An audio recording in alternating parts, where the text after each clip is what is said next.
We've been talking about God's perspective, and I'd like to just go there once again because it is so essential to your walk of faith. Getting a hold of this, grasping the fact that our perspective needs to be His perspective. And once we've got that, nothing is impossible for us. As long as we think and see things from an earthbound perspective, there's going to be so much impossible. And so we want to look once more into what the Scripture says about this. You promise you have a plan, so yours is for your glory. You know, when I go to the gym, and I know you're probably going to go to the gym, but when I go to the gym, I hate free weights. You know, those great big massive heavy circular lumps of metal, and I get intimidated by them. I think I can never lift those. And yet I can go over to the machines and I can lift more weight, simulated weight or the same weight on those machines that are on the bar, the free weights, because it's my perspective that tells me I can't do it. I am intimidated by the size of those free weights, whereas I'm not intimidated by the machine. They just look like a little stack of weights. You see, our perspective determines what we can do. Children are like that. You must have seen a little child who's looking and you know that they can do it. For example, like just walking from the coffee table to the sofa, you think, you can do that. And they're standing there, but in their minds it's like the hugest gulf in the whole world, and they can't do it, and they won't do it. You can try and force them.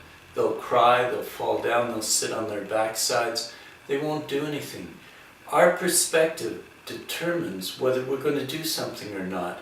And so it's really, really important that we get God's perspective. Let's take David and Goliath, for example. That's a story that many, many people know and think they know and understand, an historic event. But you know, Goliath was the Philistines' gladiator, the big man. And he was big. He was huge. But every day for 40 days he came out fully dressed with his armor bearer with him, and he threatened the entire army of Israel. He said, if you can come out, if you can send somebody out and they beat me, then we will be your slaves. But if I beat them, you become our slaves. And every day the army of Israel froze. They just couldn't do it. They stood there and they backed down. And he continued to taunt them and taunt them. They looked at his size and they looked at his armor and they thought, he's impossible. We just can't deal with it. And you know, that would have gone on for days and days and days if a little shepherd boy hadn't come to town or come to camp at that time. David had a very, very different perspective of what was there. And it was that difference in perspective that allowed him to defeat Goliath.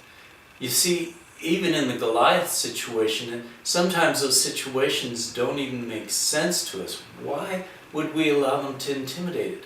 Think about an army. Think about thousands and thousands of men standing there in full armor with one dude threatening them, and they all back down.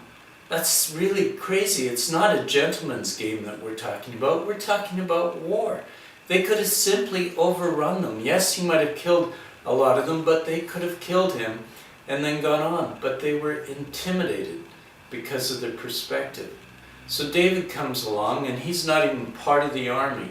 He was bringing cheese and bread from his father for his brothers who are part of the army. He's been a shepherd up to this point, but he hears the taunts of this giant, and then he hears of the rewards that come along with it. And he's going, I can do this.